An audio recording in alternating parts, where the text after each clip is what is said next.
말씀을 봉독합니다. 말씀은 골로새서 3장 5절로 11절까지 말씀입니다.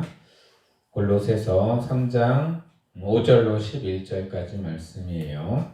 신약 성경 327쪽에 있습니다.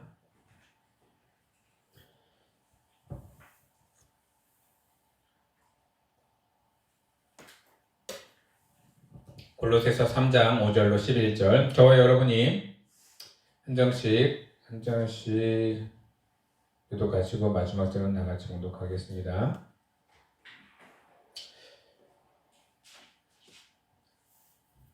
그러므로 땅에 있는 지체를 죽이라. 곧 음란과 부정과 사욕과 악한 성욕과 탐심이니 탐심은 우상 숭배니라. 이것들로 말미암아 하나님의 진노가 임하는 것이라. 너희도 전에 그 가운데 살 때에는 그 가운데서 행하였으나 이제는 너희가 이 모든 것을 벗어버리라. 곧 분함과 모욕과 악의와 비방과 너희 입이 부끄러운 말이라. 너희가 서로 거짓말을 하지 말라. 옛사람과 그 행위를 벗어버리고 새 사람을 입었으니 이는 자기를 창조하신 이의 형상을 따라 지식에까지 새롭게 사심을 입은 자니라. 다 같이 봉독합니다. 거기에는 헬라인이나 유대인이나 할레파나 무할레파나 이방인이나 스구드야인이나 종이나 자유인이 차별이 있을 수 없나니 오직 그리스도는 만유시요 만유 안에 계시니라. 아멘. 할렐루야. 이 시간에도 하나님의 은혜와 사랑과 평강과 자비하심과 하나님의 역사하심이 오늘 예배에 참석하신 우리 성도 여러분들과 또 온라인으로 참석하시는 우리 성도 여러분들에게 차고 넘치기를 예수 그리스도로 축복하며 축원합니다. 오늘은 2023년 마지막 날이고 마지막 주일입니다. 주수를 따져보니까 53주 마지막 주일이더라고요. 1년에 52주인데 주일이 마지막 낚이는 마지막 날입니다. 2023년도도 이제 얼마 남지 않았어요. 그리고 2024년도가 다가오는데요. 2024년도에는 여러 가지 일들이 우리에게 찾아왔을 텐데 그 일들 가운데 하나님이 우리와 함께 하시니 우리가 견디고 이겨낼 수 있었다라고 고백하는 그런 시간들, 순간들 될 수 있기를 원합니다. 성구역신 예배가 11시 반에 있게 되는데요. 다시 한번 되돌아보고 또 하나님이 주신 은혜 가운데 우리가 2024년을 준비할 수 있는 우리 성도 여러분들 되기를 예수 그리스도 이름으로 축복하며 축원합니다. 그런 그 말씀의 의미로 새 사람을 입으라라는 말씀을 오늘 말씀의 주제로 삼았어요. 새로운 해가 시작이 되면은 저 두툼한 달력을 걸어 놓게 됩니다. 그리고 첫 장부터 이렇게 두툼하게 걸려 있는데요. 달이 지나면 지날수록 점점 달력의 두께는 줄어들고 이제는 2023년도 마지막 달력장의 마지막 일이 되었습니다.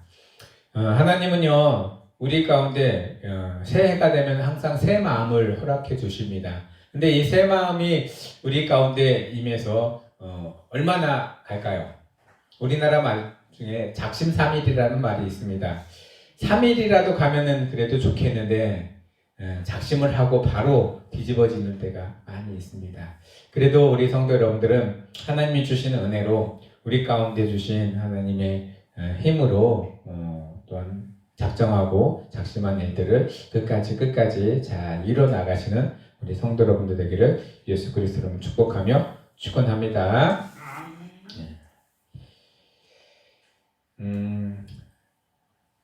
2차 대전 때 400명이 넘는 유대인들을 학살한 나치 수용소가 있었습니다. 아우슈비츠 수용소인데요. 이곳에서는 많은 일들이 일어났는데 그 중에 한 이야기를 소개시키려 합니다. 가요프니체코라는 사람이 있었습니다. 그런데 이 사람은요 결혼을 해서 아내가 있고 또한 자식들이 있었어요.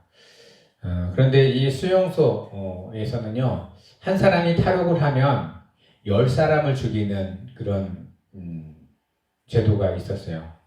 규정이 있어서 그곳에 7월 달에 한 사람이 탈옥을 했어요. 그러면 어떻게 할까요? 10사람을 죽여야 되는데 그냥 막무가내 죽이는 게 아니라 다 세워놓고 사람을 지목을 합니다. 한 사람 한 사람 한 사람 지목을 하다가 가요프니 체크가 10번째로 지목을 딱 받았어요. 여러분 같으면은 죽어야 되는데 10번째로 딱 지목이 됐으면 어떤 마음이 들까요? 굉장히 왜 마지막이 나야? 나는 이 많은 사람 중에서 왜 재수없게 나야? 라고 그런 마음이 들었을 거예요. 이분도 똑같은 마음이 들었어요. 울며 불며 독일군한테 얘기를 합니다. 나는 아내도 있고 자식들도 있는데 젊은데 이대로 죽으면 안 되겠다. 막 울면서 하소연을 합니다. 그 모습을 보고 나서 어떤 한 사람이 대열을 이탈해서 나왔습니다. 그 사람이 막시빌리안 콜베 신부입니다. 이 콜베 신부는요, 독일군에게 이렇게 얘기합니다. 내가 저 사람 대신 10번째 사람이 될 테니까 저 사람 좀 살려주세요. 나는 이제는 아내도 없고, 그러니까 신부였으니까 아내도 없고 자식들도 없고 이제는 나이가 많이 늙어서 일을 할 수 있는 힘도 별로 없으니 나를 대신 저 사람 대신 잡아가세요 라고 해서 그 사람을 잡아갔다고 합니다. 그런데요, 그 잡아간 10명을 그냥 죽이는 게 아니라 어떻게 죽이냐면요, 한 곳에 가다 놓고 물도 안 주고요, 먹을 거를 안 주고 그곳에서 굶어 죽이는 형벌을 받게 되었어요. 하루 이틀 3일 4일은 잘 버티다가 6일 10일 15일 20일이 지나고 나면 한 사람씩 죽어나갑니다. 25일이 돼도 이 콜베 신부는 가만히 있는 거예요.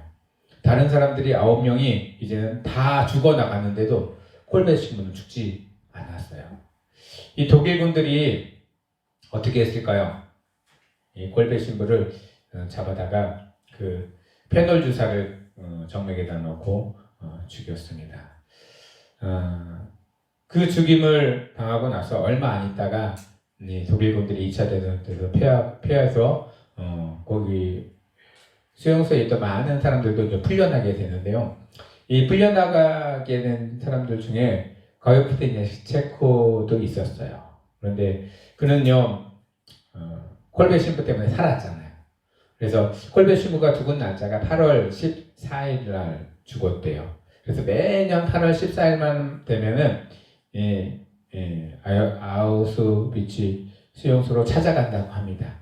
그리고 콜베 신부를 생각하며 기념하며 내가 콜베 신부 때문에 새로운 삶을 얻었다라고 고백을 한다고 합니다. 감사하는 마음으로. 그리고 그의 후손들이나 자손들에게 그런 얘기를 계속 해준다고 합니다. 콜베 신부가 그렇게 희생을 함으로 많은 사람들이 지금도 이렇게 기억되는 사람이 된 것처럼 우리는 이보다 더 큰 사랑을 받은 사람입니다. 예수 그리스도가 십자가에 못 박혀 돌아가셔서 우리 대신, 우리가 죽어야 되는데 대신 죽으셔서 우리의 모든 죄를 짊어지셨습니다. 그리고요, 그 모든 일을 하나씩 수행해 나가고 우리들을 하나님의 자녀로 삼아 주셨습니다. 그 은혜를 생각하면서 우리는 어떻게 보면 덤으로 살아가는 인생입니다. 그래서 우리는 예수 그리스도로 인해서 새 사람으로 입은 또한 새로운 피조물이 되어서 하나님이 기뻐하시는 삶을 살아가야 합니다. 그런데 어떨 때는 우리 스스로도 자유의지가 있어서 이것은 좋고 이것은 나쁘고 이것은 어떻고 저것도 하면서 판단이 막 일어날 때도 있습니다. 그럴 때마다 우리는 예수님이라면 어땠을까? 이 상황 속에서 예수님이라면 어떻게 하셨을까라고 생각하면서 예수님의 마음을 서로 나누고 그 마음 가운데 우리가 따라갈 수 있는 하나님의 자녀들 다 될 수 있도록 예수 그리스도를 축복하며 축원합니다. 새 사람이라는 것을 헬라어로 톤 네온이라고 합니다. 이거는 최근에 신선한 새로운 젊음, 새로운 옷으로 갈아입은 상태, 그리고 과거의 옷을 벗어버리고 새로워진 상태를 이 새 사람이라고 합니다. 새 사람이 되었다고 해서 우리의 환경과 우리의 상황들은 변할까요? 아니요, 변하지 않습니다. 그대로 있습니다. 그렇지만 무엇이 변하느냐?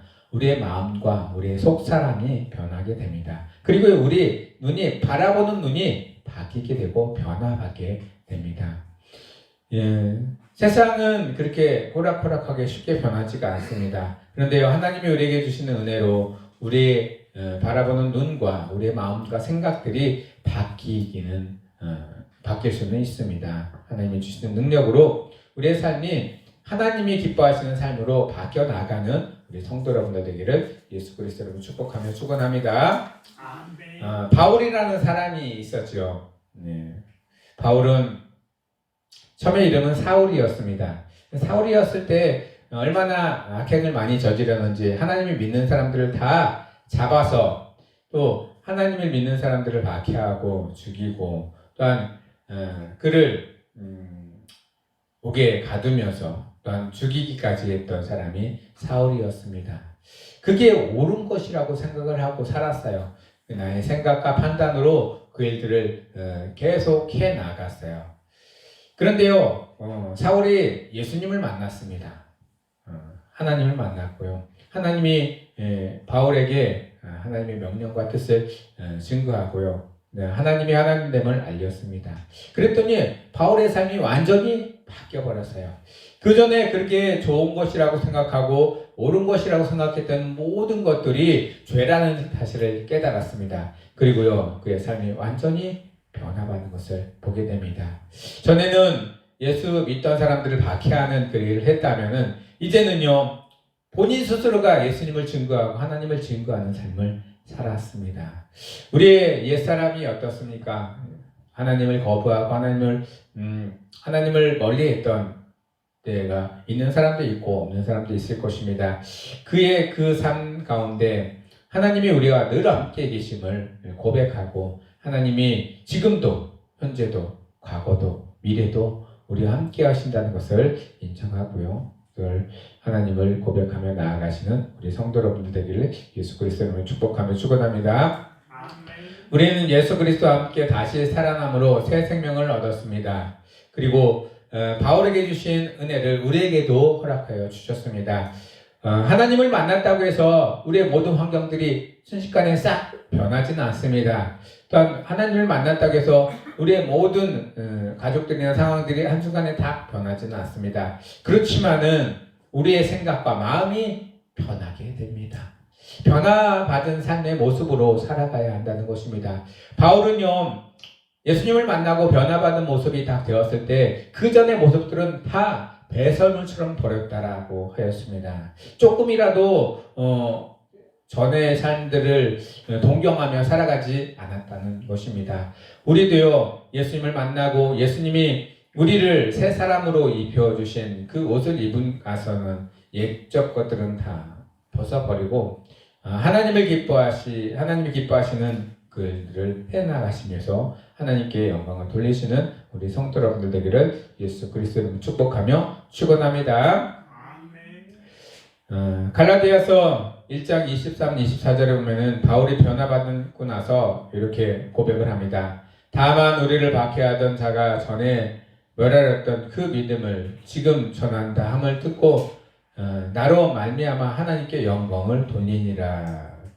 예, 바울이 고백이었어요. 전에는 내가 박해하던 사람인데 내가 박해받는 사람이 되었다라고 고백을 합니다. 그리고요, 박해받는 거에 있어서 두려워하지도 않고요, 겁내하지도 않습니다. 그리고 그 안에 믿음이 아주 신앙이 아주 굳건하게 박혀 있는 것을 보게 돼요. 어떠한 상황도 흔들리지 않는 것을 보게 됩니다. 근데 우리 신앙을 하면서 어떨 때는 막 흔들리고 넘어지고 쓰러지고 상처받고 또한 힘들어하고요, 또 어려워할 때도 많이 있어요. 그럴 때마다 하나님이 주신 은혜로 믿음으로 이겨 나아갈 수 있는 우리 성도 여러분들 되기를 원합니다. 절대로 흔들리지 마시고 말씀 가운데, 찬양 가운데, 예배 가운데 하나님이 나를 통해서 무엇을 하시고자 하시는지 그 일들을 발견해 나가시고 그 일들을 할 때 내가 내 힘으로 하는 것이 아니라 하나님이 내게 주신 은혜와 힘으로 하기를 원합니다. 내가 내 힘으로 했다라고 자꾸 고백을 하다 보면은 나중에는요, 참 어려운 일들을 당할 수밖에 없어요. 내 능력이 사라지고 내 힘이 빠졌을 때에는 그 일들을 감당하지 못하며 더 어려움이 찾아올 수도 있습니다. 하나님께 고백하십시오. 하나님의 힘으로, 하나님의 능력으로 내가 그 일들을 감당했습니다. 하나님 없이는 내가 그 일들을 감당할 수가 없었습니다. 라고 하나님을 높여드리는 우리 성도 여러분들 되기를 예수 그리스도의 이름으로 축복하며 축원합니다. 우리가 살아갈 때에요, 어떨 때는 낙심할 때도 분명히 있습니다. 그리고 어떨 때는 어려울 때도 분명히 있습니다. 그럴 때마다 하나님께 영광 돌리고 찬양하는 그 자리 가운데, 또한 하나님께 나아가는 그 자리 가운데 하나님이 그 모습을 보고 계십니다. 하나님은 그 모습 가운데 우리의 삶 가운데 은혜를 부어 주시고요. 또한 그 어려움 가운데, 힘든 가운데 이겨나갈 수 있는 용기도 허락해 주십니다. 그리고요, 끝내는 우리의 영혼이 하나님이 기뻐하시는 자리까지, 또한 하나님께 영광 돌리는 자리까지 가게 하십니다. 그 일들 가운데 우리 성도 여러분들 끝까지 포기하지 마시고 나아가시는 우리 성도 여러분들 되기를 예수 그리스도로 축복하며 축원합니다.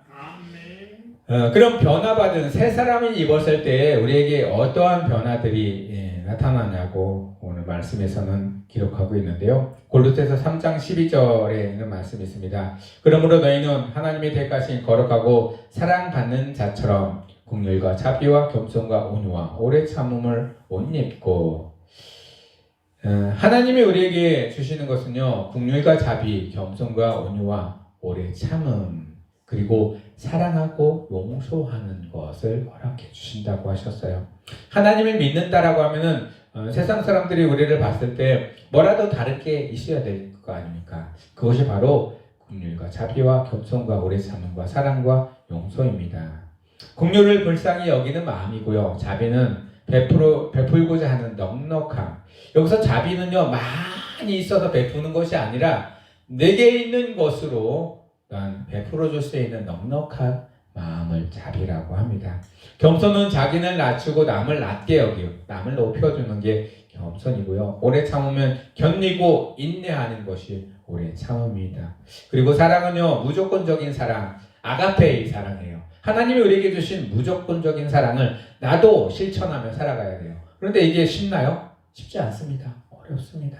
어려워도 그 일들을 감당해 나아갈 수 있는 것, 그것이 바로 하나님이 우리에게 주신 새 사람을 입은 사람이 감당해야 될 일입니다. 그리고요, 여섯 번째는 용서입니다. 잘못함을 사해주는 것. 누군가가 나에게 잘못했다라고 하고 누군가가 나에게 용서를 구하면 나도 사해주지만 나도 또한 누군가에게 잘못을 할 수가 있습니다. 그럼 나도 용서를 구할 수 있는 그런 넉넉한 마음들을 가지시는 우리 성도 여러분들 되기를 원합니다. 교회 가운데에서는 여러 가지 일들이 일어날 수 있습니다. 그런데 그 가운데서 이런 자비와 긍휼과 겸손과 오래 참음과 사랑과 용서가 있으면요, 그 공동체는 쓰러지지 않습니다. 그리고요, 하나님의 방법으로 그 공동체는 다시 회복되어 나아갈 수 있습니다.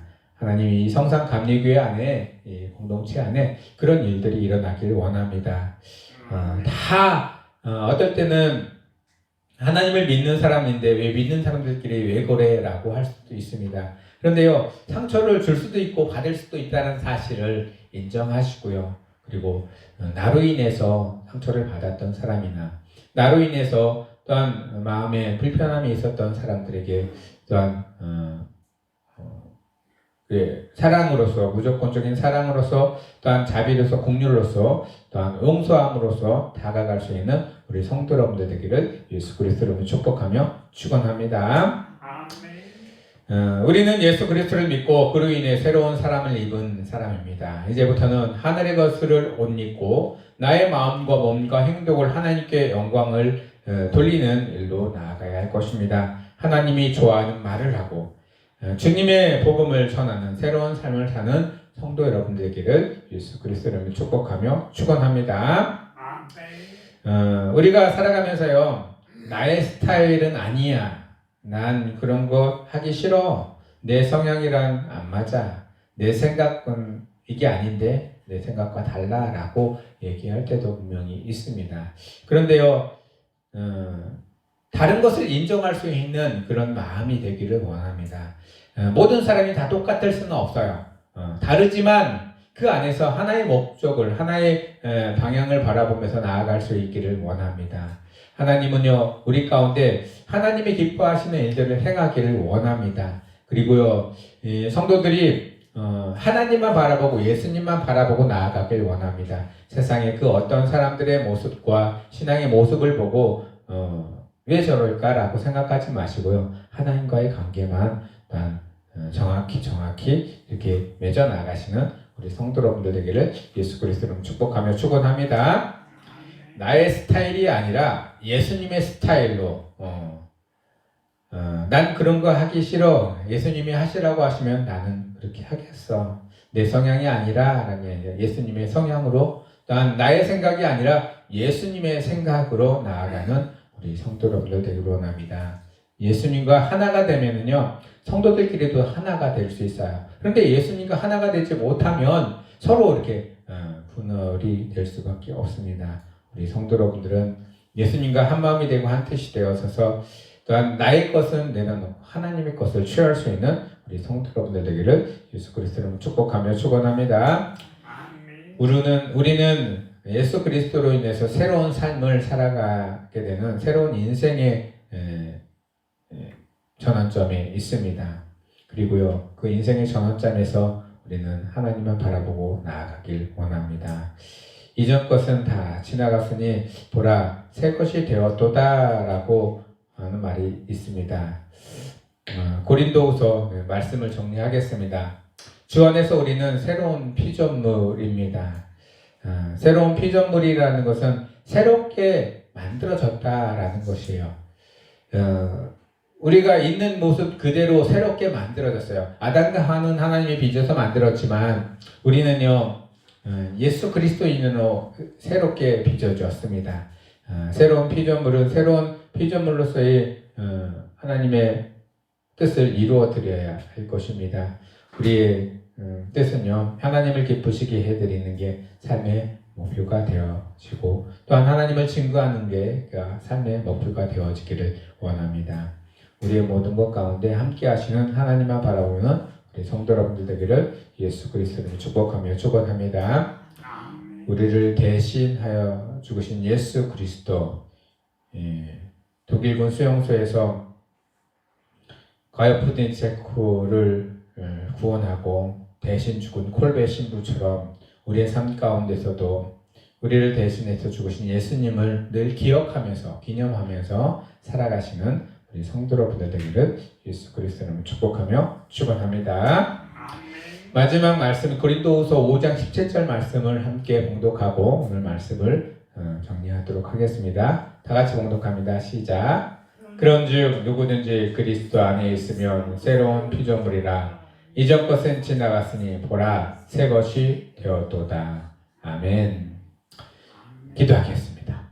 하나님, 우리 가운데 새 일을 행하시는 주님, 우리가 이제는 더 이상 옛것에 머물러 있지 아니하고 하나님이 주신 새 것으로, 새 믿음으로, 새 옷으로 갈아입은 새로운 피조물이 되었다고 고백하며 나아갑니다.